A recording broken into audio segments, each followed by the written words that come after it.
Hey all, నేను మా mummy ఈరోజు ఎక్కడున్నామో గెస్ చేయండి.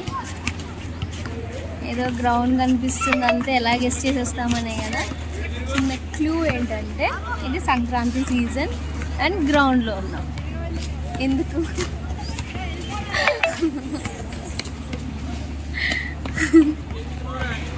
అది కథ. ఏదో మా మమ్మీ పెడితే హెల్ప్ చేద్దాము అనుకున్నా, చూస్తే హెల్పింగ్ లాంటివి ఉండకూడదు, ఎవరిది వాళ్ళే పెట్టాలన్నారు. ఇలానో మా మమ్మీ కోసం రావాల్సిందే. వచ్చిన తర్వాత అలా ఖాళీగా 2 hours ఉండే బదులు నేను కూడా ఏదో ఒకటి నేర్చుకొని పెట్టేస్తే నాకు కూడా ముగ్గులతో ఫస్ట్ ఎక్స్పీరియన్స్ వస్తుంది కదా అనేసి ఫిక్స్ అయిపోయాను అనమాట. ఒక బొమ్మ ముగ్గునైతే నేర్చేసుకున్నాను ఇన్స్టెంట్గా. ఇది ఏబిఎన్ ఆంధ్రజ్యోతి వాళ్ళ సంతూర్ ముత్యాల ముగ్గుల పోటీలు మాట. మా మమ్మీ న్యూస్ పేపర్లో టీవీలో చూసి చిన్నప్పుడు ఎప్పుడో వెళ్ళాను, ఇప్పటివరకు మళ్ళీ వెళ్ళలేదు అని అంటే సరే ఒకసారి ట్రై చేద్దాము అనేసి తీసుకెళ్ళాను అనమాట. మమ్మీ చూడండి ఎంత ఎక్సైటెడ్గా ఉన్నారో. ఖచ్చితంగా మాకు రాదని తెలుసు, బట్ స్టిల్ ఒక ట్రై అయితే చేయాలి అనేసి వెళ్ళాము. నాది 9. యాక్చువల్లీ మాకు కలర్స్ ఎంత పడతాయో కూడా తెలీదు. అంత పెద్ద పెద్ద బాక్సెస్లో ఈ కలర్స్ అస్సలు సరిపోలేదు. అండ్ పక్కన వాళ్ళు క్లీన్ చేసుకుంటే ఓకే మేము కూడా క్లీన్ చేసుకోవాలని అర్థమైంది. అండ్ మమ్మీకి 8 నెంబర్, నాకు 9 నెంబర్ వచ్చింది. నేను ఎంత స్లో ఉన్నానో నాకు ఇక్కడ తెలిసింది. నేను ఇంకా జస్ట్ ఇలా గీసాను, అందరూ కలర్స్ కూడా స్టార్ట్ చేసేసారు. అంటే నాది ఫస్ట్ టైం కాబట్టి నేనేం ఫీల్ అవ్వలేదు. ఫైనలీ నా ముగ్గు బొమ్మ అయితే ఇలా వచ్చింది. ఇది పక్కన పెడితే ఎండలో నుంచొని వేయడం అనేది చాలా చాలా కష్టం. అండ్ నేను యూట్యూబ్లో చూసి నేర్చుకున్న ఫోటో అయితే ఇది. ఆల్మోస్ట్ సిమిలర్గానే వచ్చిందని అనుకుంటున్నాను. బట్ ఫస్ట్ అటెంప్ట్కి ఏమాత్రం చేసినందుకు మా మమ్మీ కూడా షాక్ అయిపోయింది అన్నమాట. బట్ కలరింగ్ చూడండి, అందరూ ఎంత ఫుల్గా నింపేశారో. మాది చిన్న పిల్లలు క్రేయాన్స్ గీసినట్టు అనిపించింది. బట్ దానికి కూడా నేను చాలా హ్యాపీగా ఉన్నాను. ఫస్ట్ టైం ఇంత ఆల్మోస్ట్ సిమిలర్గా వచ్చినందుకు నేను చాలా హ్యాపీగా ఫీల్ అయ్యాను. మమ్మీ అయితే షాక్ అయిపోయారు, నువ్వేనా ఎలా వేసావు అని చెప్పేసి. అది కూడా ఫాస్ట్గా నేర్చుకున్నాను కదా నేను ఇన్స్టెంట్గా. సో మమ్మీ చాలా ట్రై చేశారు, చాలా డిఫరెంట్ అన్నీ పెట్టారు సంక్రాంతి థీమ్స్ అన్నీ. కాకపోతే ఆ కలర్ సరిపోకపోవడం వల్ల అస్సలు అట్రాక్టివ్గా లేదు. జడ్జీలు వచ్చేటప్పుడు మాత్రం మీరు ఆ ముక్కు దగ్గర ఉండండి అమ్మా, ఎందుకంటే మీరు ఎక్స్ప్లెయిన్ చేయాల్సి ఉంటుంది. సో ఇచ్చిన 2 hours టైం అయితే అయిపోయింది. ఓవరాల్గా 75 members అలా పెట్టారన్నమాట. ఫస్ట్ నుంచి అన్ని ముగ్గుల్ని చూపిస్తున్నాను, మీకు కూడా ఏమైనా యూస్ఫుల్గా ఉంటాయేమో అనేసి. అండ్ మీకు ఏది పర్సనల్గా నచ్చింది అనేది నాకు చెప్పండి. నాకు ఏది నచ్చిందో కూడా నేను కమెంట్లో చెప్తాను. అండ్ లాస్ట్లో ఎవరైతే విన్ అయ్యారో 5 members విన్ అయ్యారో ఆ 5 members వేసిన రంగోలీ అంటే ముగ్గుల్ని కూడా నేను ఫొటోస్ యాడ్ చేస్తాను, చెక్ చేయండి. ఆ రోజు ఎంత ఎండగా ఉందో అక్కడ షాడోస్ చూస్తే మీకు తెలిసిపోతుంది. అండ్ నాకైతే ఏం కనిపించలేదు, వీడియో ప్లే చేసి అలా నడుచుకుంటూ వెళ్ళిపోయాను రికార్డ్ చేసుకుంటూ. అంత ఎండలో కూడా చాలామంది ఇంత పెద్ద పెద్ద ముగ్గులు పెట్టారు. చాలా గ్రేట్ అనిపించింది అండ్ చాలా ఎక్స్పీరియన్స్డ్ అనిపించింది. ఈ రోజుకి ముందు వరకు కూడా ముగ్గుల పోటీలా ఏముందిలే, సింపుల్ రంగోలీ కాంపిటీషన్ అంటే ఈజీ అన్న ఫీల్లో ఉండేదాన్ని. బట్ ఈ రోజే నాకు అర్థమైంది అసలు ఎంత కష్టం ఉంటుంది దీంట్లో, ఎంత ఎఫర్ట్ పెట్టాలి అనేది. పెద్దవాళ్ళే కాకుండా కొంతమంది చిన్న పిల్లలు కూడా పెట్టారు. 2nd class 3rd class పిల్లలు కూడా పెట్టారన్నమాట. వాళ్ళని ఎంకరేజ్ చేయడం కోసం 5 prizes ఉన్నా కూడా ఇంకా 2 extra యాడ్ చేసి టోటల్ 7 prizes ఇచ్చారన్నమాట.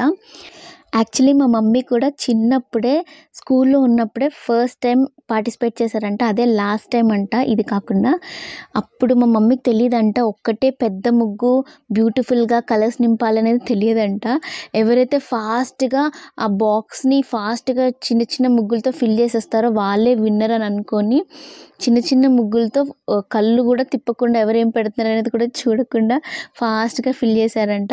అంత అయిపోయిన తర్వాత చూసిన తర్వాత అందరు ఇంకా వేస్తూ కలర్స్ నింపుతున్నారంట. ఇదేంటి నేను ఆల్రెడీ విన్ అయిపోయాను కదా, ఇంకా వేస్తున్నారేంటి, ఎవరు నన్ను చూడట్లేదా అని అనుకున్నారంట అప్పట్లో. మా మమ్మీ ఇదంతా నాతో షేర్ చేసుకుంటే నాకు చాలా నవ్వొచ్చింది అండ్ చాలా నచ్చింది కూడా. చిన్నప్పుడు మెమరీస్ అన్ని రికలెక్ట్ చేసుకొని నాతో షేర్ చేసుకోవడము, అలానే ఇప్పుడు కూడా పార్టిసిపేట్ చేద్దామనే థాట్ రావడము, ఇవన్నీ జరగడానికి ఓన్లీ రీజన్ ఏంటి అంటే ఏబిఎన్ ఆంధ్రజ్యోతి వాళ్ళు ఇలాంటి కాంటెస్ట్ పెట్టడం అండ్ అలానే పేపర్స్లో టీవీలో ప్రమోట్ చేయడం వల్ల మా మమ్మీ చూసి తన చిన్నప్పటి ఇంట్రెస్ట్ని మళ్ళీ నాతో షేర్ చేసుకొని మళ్ళీ ఇప్పుడు కాంపిటీషన్లో పార్టిసిపేట్ చేయాలనే థాట్ రావడం అనేది నాకు చాలా హ్యాపీగా అనిపించింది. ఇందులో పార్టిసిపేట్ చేసిన వాళ్ళందరిలో మా మమ్మీ లాంటి వాళ్ళు ఇంకా ఎంతమంది ఉన్నారో, ఇంకా ఎంత హ్యాపీగా ఫీల్ అవుతున్నారో అని అనిపించింది. దీనికి ABN ఆంధ్రజ్యోతి వాళ్ళకి చాలా పెద్ద థ్యాంక్స్ చెప్పొచ్చు అసలు. సో ఫైనల్గా జడ్జెస్ అంతా చూసిన తర్వాత మళ్ళీ సెకండ్ రౌండ్ కూడా వచ్చి రీచెక్ చేశారన్నమాట. అంటే ఇంతమంది ఆల్మోస్ట్ 75 to 80 మెంబర్స్ వేశారు కదా, అందులో పెద్ద పెద్దవి బెస్ట్గా అనిపించినవి 20+ ఉన్నాయన్నమాట. వాటిల్లో టాప్ 5 సెలెక్ట్ చేయాలంటే పాపం చాలా టఫ్ టాస్కే కదా. వాళ్ళు కూడా ఆల్మోస్ట్ ½ an hour టైం తీసుకున్నారు. 2 hours అయిపోయిన తర్వాత ఇంకొక ½ an hour వాళ్ళు జడ్జ్మెంట్కి టైం తీసుకున్నారు. ఇంకొక ½ an hour అనౌన్స్మెంట్కి అండ్ పార్టిసిపెంట్స్ అందరికీ కూడా గిఫ్ట్స్ ఇచ్చారన్నమాట. సో ఓవరాల్గా 3 to 4 hours అయితే పట్టేసింది అంత ఎండలో. సో అనౌన్స్మెంట్ టైంలో మాత్రం బాగా వేసిన వాళ్ళు కొంచెం హోప్స్ పెట్టుకుంటారు కదా, అంటే ఫుల్ బాక్స్ నింపేసి ఫుల్ కలర్ఫుల్గా పెద్ద పెద్ద ముగ్గులు వేసిన వాళ్ళందరూ ఫుల్ టెన్షన్గా స్టేజ్ దగ్గరలో అలా ఉంటే, నేను మా మమ్మీ మాత్రం రిలాక్స్డ్గా తెచ్చుకున్న స్నాక్స్ని తింటూ సైడ్కి కార్నర్లో నీడలో కూర్చొని అలా టైంపాస్ చేసామన్నమాట. అంటే ఎంత కాన్ఫిడెంట్గా ఉన్నామో మాదేం బాగాలేదు అనేసి. బట్ ఇద్దరం అసలు ఏం డిసప్పాయింట్ అవ్వలేదు. ఇది ఒక మంచి ఎక్స్పీరియన్స్ లాగా తీసుకున్నాం అన్నమాట. అండ్ పార్టిసిపేట్ చేసినందుకే చాలా చాలా హ్యాపీ మా మమ్మీ, నేను కూడా చాలా హ్యాపీ. యాక్చువల్లీ ఈ ఇయర్కి ఇది ఒక్కటే అనుకున్నాం మేము, మళ్ళీ నెక్స్ట్ ఇయర్ ఇలాంటిది ఉంటుంది కదా అప్పుడే పార్టిసిపేట్ చేయాలనుకున్నాము. బట్ ఆ గ్రౌండ్లో కోచ్ చెప్పారు ఇంకొక 1 day తర్వాత వేరే గ్రౌండ్లో కూడా ఉంది, అక్కడ కూడా వెళ్ళండి పార్టిసిపేట్ చేయండి అన్నారు. మా మమ్మీ ఏమో వెళ్దాం అని ఫుల్ ఎక్సైటెడ్గా అన్నారు. ఈసారి కలర్స్ ఎక్కువ తీసుకెళ్దాము, ఇంకొంచెం బెస్ట్గా వేయడానికి ట్రై చేద్దాము అని అన్నారు. సరే అన్నాను నేను కూడా. అండ్ అలానే సెకండ్ అయింది, థర్డ్ అయింది, ఫోర్త్ అయింది, ఫిఫ్త్ అయింది, టోటల్ 5 కాంపిటీషన్స్లో పార్టిసిపేట్ చేసాం మేమైతే. వాటి డీటెయిల్స్ నెక్స్ట్ వీడియోస్లో పెడతాను. ఇంకా మనకి బాక్సెస్ లాస్ట్కి వచ్చేసాము. యాక్చువల్లీ నేను 75 to 80 అన్నాను, కానీ ఇంకా ఎక్కువే ఉన్నారు. ఇంకా విన్నర్స్ ఎవరో చూసేద్దాం. ఫస్ట్ వీళ్ళకి వచ్చింది. వీళ్ళైతే ఎంటైర్ సెటప్ పెట్టేశారు సంక్రాంతికి సంబంధించింది.